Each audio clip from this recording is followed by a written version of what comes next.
नमस्ते दोस्तों, सुगत मैं एक शराबी। हाय सुगत भाई।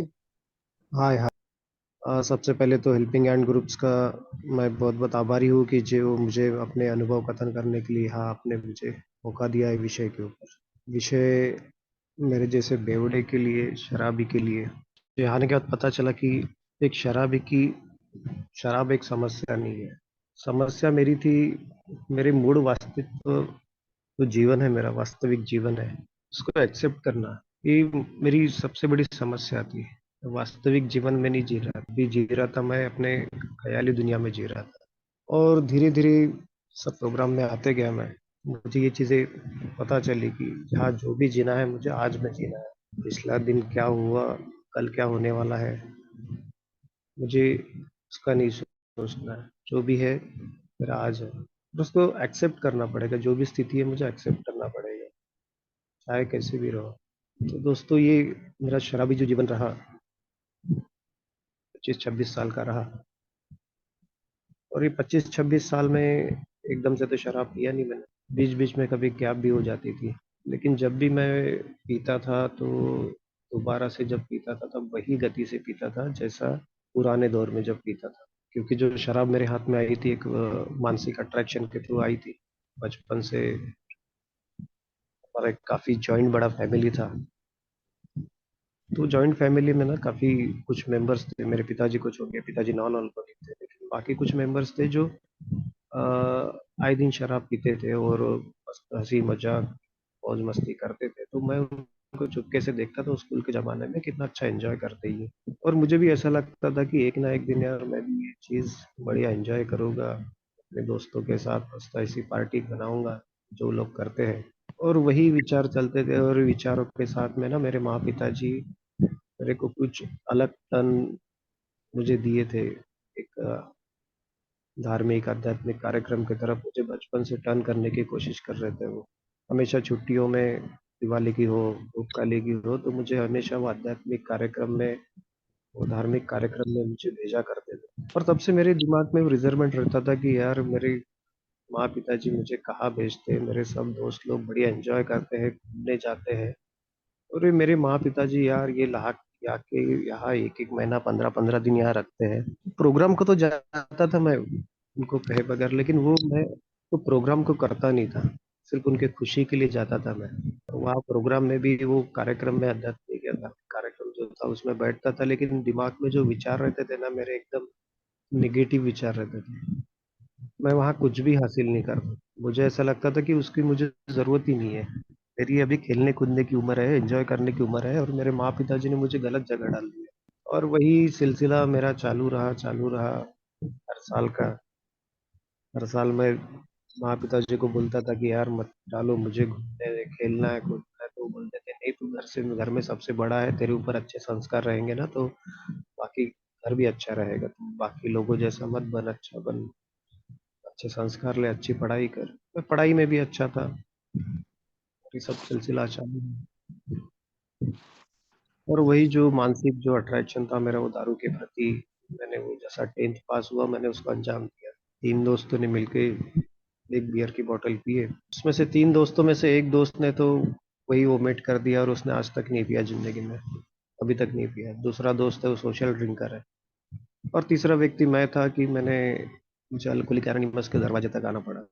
और ये सिलसिला मेरा शराब के साथ चालू हो गया। मैं धीरे धीरे जब भी मुझे मौका मिलता था दोस्तों के साथ धीरे धीरे एंजॉय करने लगा, फिर दोस्तों के साथ साथ फिर परिवार के कुछ लोगों के साथ एंजॉय करने लगा। और धीरे धीरे पढ़ाई, पढ़ाई के बाद नौकरी लग गई अच्छी, तो नौकरी चालू हो गई, फिर मुझे तो एकदम परमिशन ग्रांटेड हो गई थी, मुझे स्वीकृति मिल गई थी घर से कि ठीक है, पीता है तो ठीक है, लेकिन कंट्रोल मात्रा में पीना। मेरे माँ पिताजी बड़े संस्कारी और अच्छे विचारों वाले थे, तो वो को लगा कि यहाँ नहीं बोलेंगे तो कहीं ना कहीं पिएगा। लेकिन मुझे हमेशा डांटते थे वो कि सुगत इसको अति मत करना, इसको तेरे मन, हमको पता है ये चीज करनी पड़ती है लेकिन अति मत करना। तो मैं आए दिन फिर वो सिलसिला मेरा चालू हो गया, और वो आए दिन मैं शराब पी के आता था। और फिर उनको लगा कि यार अभी ये थोड़ा सा हाथ से बाहर जा रहा है तो इसकी शादी करा दी जाए। शादी शादी के लिए हो गया, तो मैंने बोला ऑलरेडी लड़की देख देख चुका हूँ। तो वहां पर भी मैंने अपनी मनमर्जी लगाया और मना करने के बाद भी मैंने शादी कर ली। भला ही अरेंज मैरिज ही हुई, लेकिन उसके लिए भी काफी मशक्कत करनी पड़ी। उसमें भी फिर मेरी मैं पनाह लगा दिया मैंने। हो गया, वाइफ को भी पता था कि मैं शराब पीता हूँ। उसने भी कभी मुझे ज्यादा टोका नहीं, क्योंकि वो भी वर्किंग वुमन है, तो उसने मुझे स्वीकृति दी थी शराब पीने के लिए। तो ये सिलसिला धीरे धीरे धीरे धीरे चालू होते गया। चालू होते होते मेरा शादी के बाद भी प्रमाण बढ़ गया। फिर वो बोला लड़की हो गई, लड़की हो गई, तो फिर अभी बीवी बोले अभी कम करा दो। मैं बोला तेरे को कुछ समझता है क्या? बोला ये सब जो मैनेज करना पड़ता है, इस सब इसके लिए मुझे ये चीज करना पड़ता है। जब तक मैं ये करूंगा नहीं, तब तक ये मेरा घर बार ये सब ऐशो आराम सब पूरा होगा नहीं। क्योंकि बहुत सारी चीजें सुगत ने ना उस टाइम पर हासिल कर ली थी अपने। मुझे ऐसा लगता था कि मैंने अपने दम पे सब कर ली, क्योंकि मैं अपने खुद में भगवान समझने लग गया था।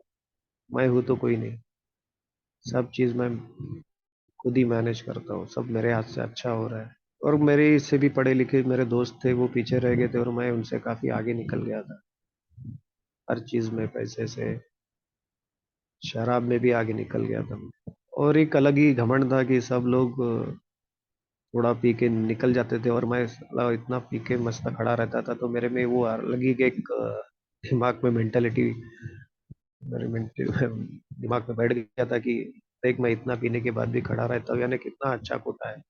ये अलग ही अहंकार था मेरे अंदर। और इसके साथ वो सिलसिला चालू हो गया। फिर जब अच्छा खासा पैसा पानी आने लगा, तो धीरे धीरे वो मेरा वो दारू तो थी, दारू के साथ साथ जुआ, जुए के साथ साथ लड़की, ये सब मेरा चालू हो गया। एक्स्ट्रा अफेयर, ये सब चालू हो गया। अभी मेरे लिए मेरे घर में जो झगड़े थे, अभी वो शराब के लिए कम थे, लेकिन वो बाकी चीजों के लिए ज्यादा थे। अभी मुझे ऐसा लगता है कि मैं उस टाइम पर ही हाथ से बाहर निकल गया था। सुन ही नहीं रहा था मैं किसी को। जो अभी बोला ना वास्तविक जीवन में जीना, वो जी ही नहीं रहा था। मैं अपने अलग ग्रैंडोसिटी में जी रहा था, मैं अपनी अलग लाइफ में जी रहा था। घमंड आ गया था मेरे में।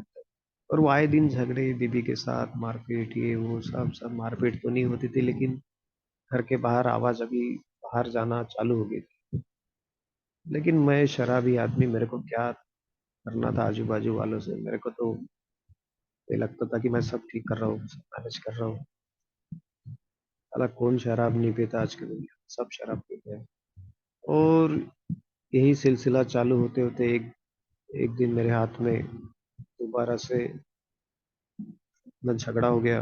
एक दिन वो सवेरे बहुत टेंशन में था, मैं वो टेंशन के चक्कर में इतनी शराब पी लिया मैंने जिसकी हद नहीं। सवेरे से उस दिन पहली बार मैं सवेरे से शराब पिया, बियर की बॉटल्स पिया था। इतनी पिया मैंने, उसकी हद। उस दिन मुझे कहीं फंक्शन में जाना था, वाइफ ने सवेरे बोल दिया था कि आज हमें कहीं फंक्शन में जाना है।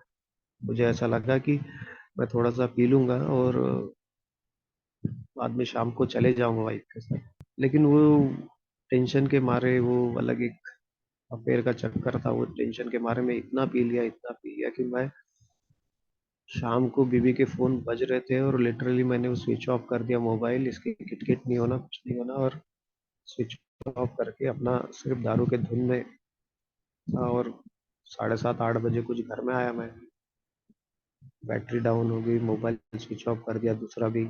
और जैसा वो घर में आया, मैं घर में आते बराबर वो वाइफ ने और झगड़ा चालू कर दिया मेरे साथ। और इतना भयंकर झगड़ा हो गया कि जिसकी अब नहीं, कि सब आजू बाजू वाले तो देख रहे, उसने दरवाजा बंद कर लिया, आजू बाजू वाले लोग देख रहे करके। और वो हमेशा मुझे धमकी दे देती, आज मैं मर जाऊंगी, ये करूंगी वो करूंगी। यार बोला, ये हमेशा धमकी देती मरने की, इसकी घर छोड़ने की। बोला ये कुछ नहीं करती है, हमेशा मेरे को धमकी देती। तो बोला जा, तेरे को जो करना है वो कर ले, बस मेरे को अभी शांति से सोने दे, कोई कार्यक्रम नहीं करना, मेरे को कहीं नहीं जाना। और उसने वो बाथरूम में गई और वो लिक्विड क्लीनर लाया उसने वहां से, और एकदम अपने मुंह को लगाया, बोले आज सही में मर जा तू। मुझे एकदम साला डर लग गया यार। बोला इतने नशे में था फिर भी डर लग गया यार। यार कुछ कर जाएंगे तो मेरे आंखें ऊपर आ जाते। फिर भी मैंने उसके हाथ से छीना वो पट से, और एकदम अपने क्या हुआ पता नहीं, मैंने अपने मुंह को लगा लिया। और मुंह को लगाने के बाद ना एकदम, एक तो शराब का नशा और वो मेरे अंदर सब पॉइजन हो गया और मैं आराम से जमीन पे गिर गिर गया। तुरंत उसने उसको लग गया कि इसने कुछ तो भी गलत कर लिया, तो उसने सब मेरे भाइयों को, पिताजी को सब बुला के, आजू बाजू वाले बुला के मुझे हॉस्पिटलाइज कर रहे थे। दो डॉक्टरों ने तो लिटरली मुझे मना कर दिया था दोनों हॉस्पिटल में कि ये कुछ ही घंटों का मेहमान है, इसको गवर्नमेंट हॉस्पिटल लेके जाओ आप, हमारे यहाँ इसका इलाज नहीं होगा, पुलिस कंप्लेंट है ये, सब अनगढ़ वाला काम है ये। मना कर दिया उन्होंने। फिर एक मेरी सिस्टर है डॉक्टर, वो उसने कहीं अरेंजमेंट किया एक हॉस्पिटल में नागपुर में ही, और मुझे वहाँ वेंटिलेटर पे डाला गया। वो भी डॉक्टर ने बोला कि एक दो चार 6 घंटे बचा तो बचा, नहीं तो गारंटी नहीं है, भगवान इसको बचा सकता है। और वो दोस्तों, वो वेंटिलेटर पे था मैं, अचानक से सही में 2-4 घंटे में वो वेंटिलेटर बंद हो गया। मेरी हार्ट बीट, मेरी पल्स दोनों सब बंद हो गया। सिस्टर एकदम चिल्लाई हो गई थी। वो बाद में मेरे भाइयों ने बताया मुझे। वाइफ को तो आज तक पूछने की ताकत नहीं हुई कि उस दिन क्या हुआ था घर में। लेकिन वो भाइयों ने बताया कि उस दिन का इंसिडेंस क्या हुआ। तो सब मेरा, उनका रोना धोना सब चालू हो गया, और लोगों को फोन करना चालू कर दिया कि ये मर गया करके। इसको मेरे माँ पिताजी और सिर्फ वाइफ को नहीं बताया था ये, लेकिन उन्होंने मेरे कुछ रिलेटिव्स को बता दिया। लेकिन अचानक वो 6-7 मिनट में, 8 मिनट में अचानक मेरे अंदर वो जान आ गई, और मैं हार्ट बीट और पल्स मेरी और चालू हो गई, वेंटिलेटर चालू हो गया। तो वो नर्स एकदम चिल्लाते हुए डॉक्टर के पास, और दोबारा से फिर वो उन्होंने अपनी कार्रवाई चालू कर दी। और कुछ दिन हॉस्पिटल में रहा मैं, 1.5-2 महीने हॉस्पिटल रहा। फिर डॉक्टर ने बोला कि अभी तो ठीक है, लेकिन इसका ऑपरेशन अगले महीने होगा। इसके अंदर कितने बॉडी पार्ट्स खराब हुए पता नहीं, वो एंडोस्कोपी करने के बाद पता चलेगा। और 3 महीने बाद वो एंडोस्कोपी हुई। वो 3 महीने तक मेरे शरीर में ना एक बूंद पानी था, ना मेरे खाना था। तड़पड़ा रहा था मैं एकदम, वो नाक में नली, और वो कोई मेरे सामने पानी भी पीता था ना, मुझे ऐसा गुस्सा आता था उसका। इतनी हालत मैंने अपनी खुद की खराब कर दी थी, और खुद ही मैं अकेला रोता था यार, उस हालत क्या कर लिया यार शराब की वजह से यार। इतनी अच्छी जिंदगी थी, एकदम बर्बाद कर दिया था। और वो ऑपरेशन हो गया बाद में, साल 1.5 साल मैं घर में ही रहा, घर से ही काम करता था, और एक अलग सा गिल्टीनेस फील होता था यार, गलत किया। और वही डर और वो गिल्टीनेस के प्रति मैं 3.5 साल शराब नहीं पिया मैं। और 3.5 साल मुझे उसकी याद भी नहीं है।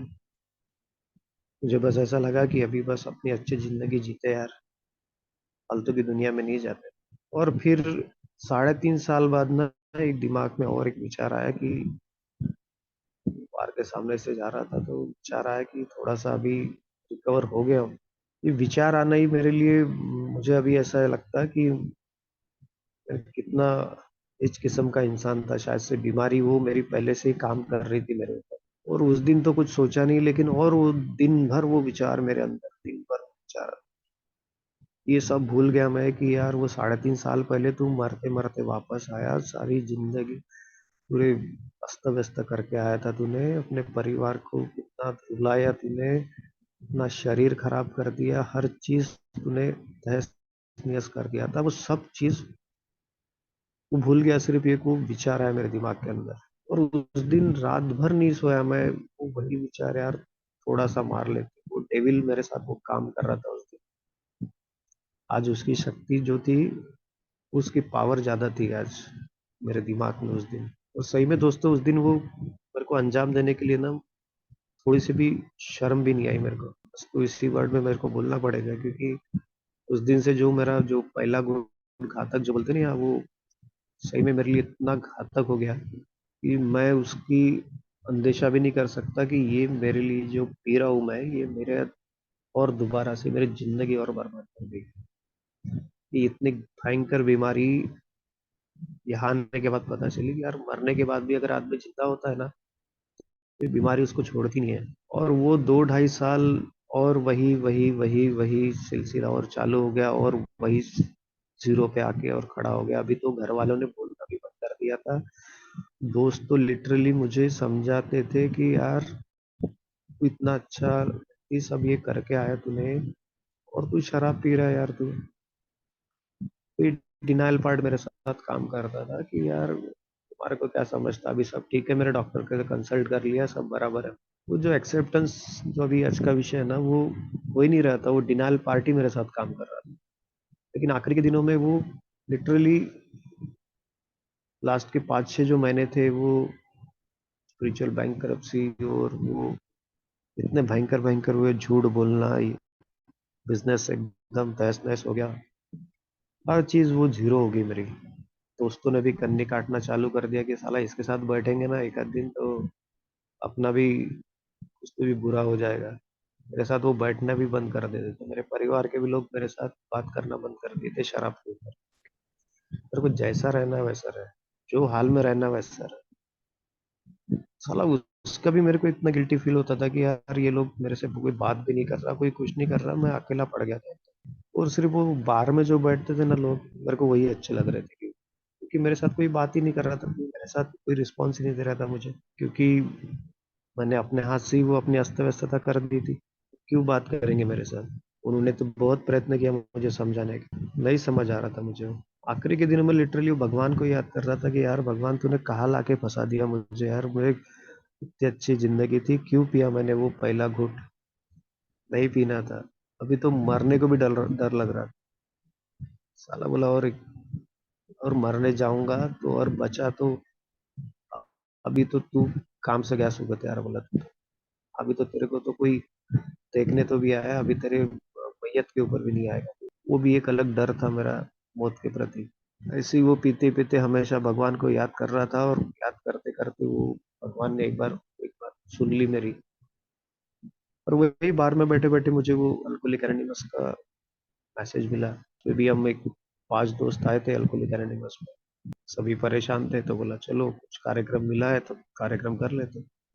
और उस दिन भी सही में छोड़ने की इच्छा नहीं थी मेरी। मैं इसलिए आया था अल्कोहलिक एनोनिमस कि मैं सीमित मात्रा में शराब पीऊंगा मैं। मुझे ना कोई अल्कोहलिज्म की बीमारी पता थी, ना कुछ कुछ पता था मुझे। सिर्फ इतना सा कि कंट्रोल में पियेंगे।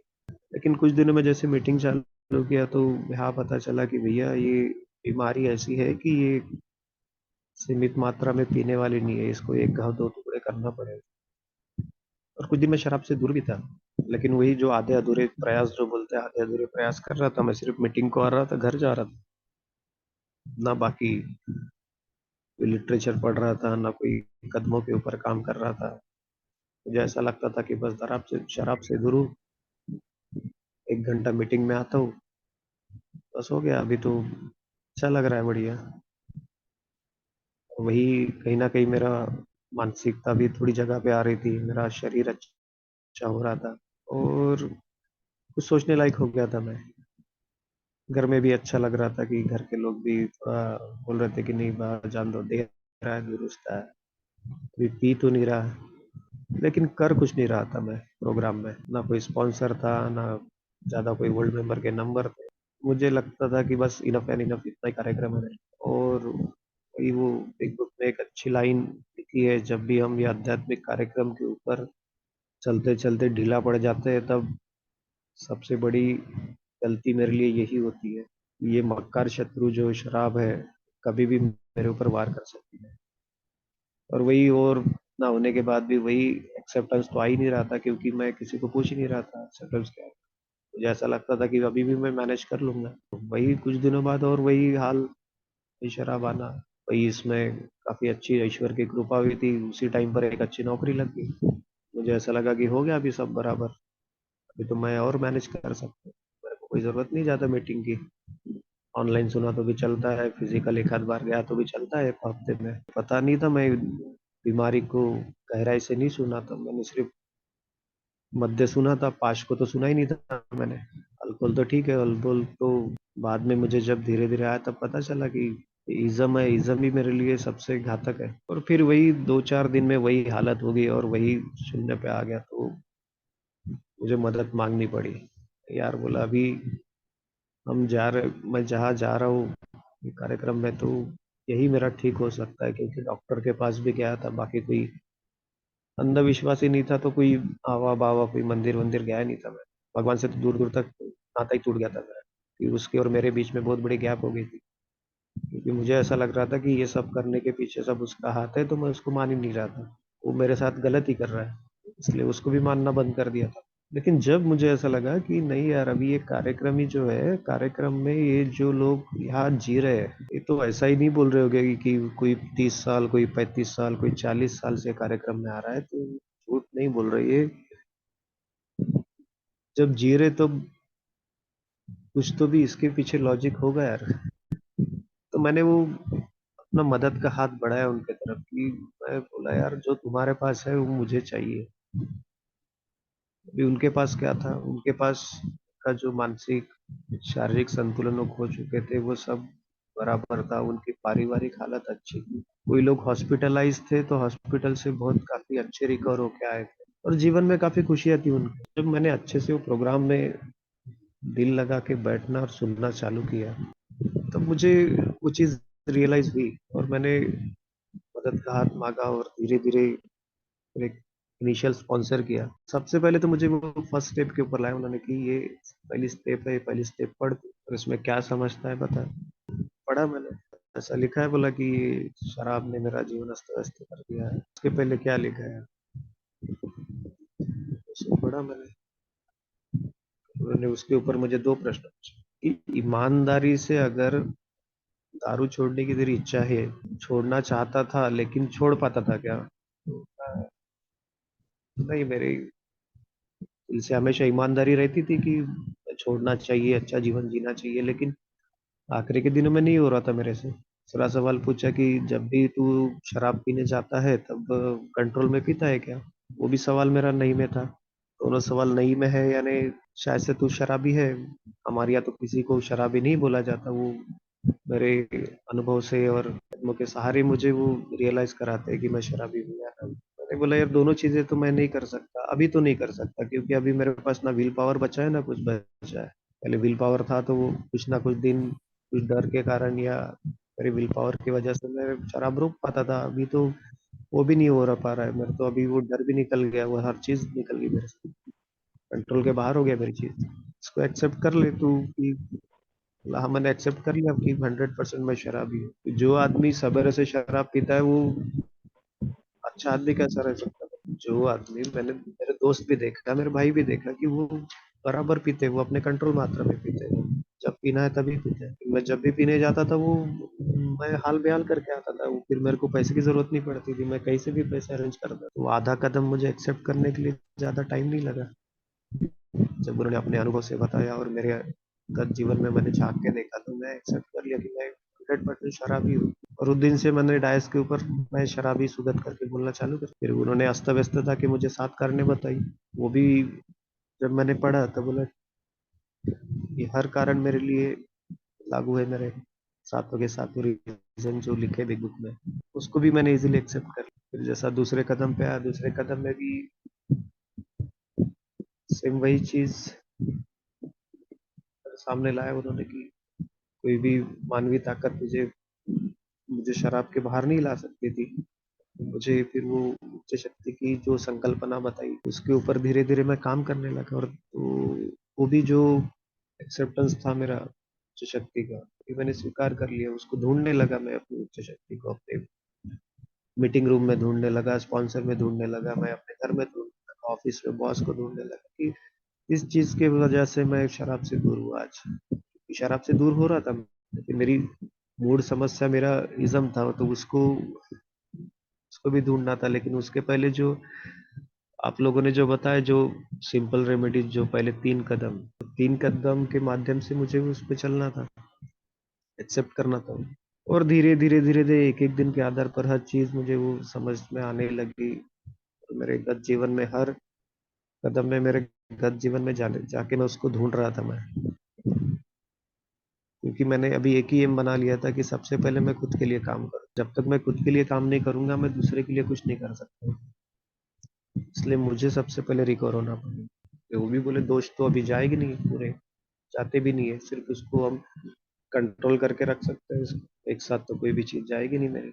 वो भी प्रैक्टिस है, वो भी प्रैक्टिस मुझे मेरे जीवन में करनी पड़ेगी।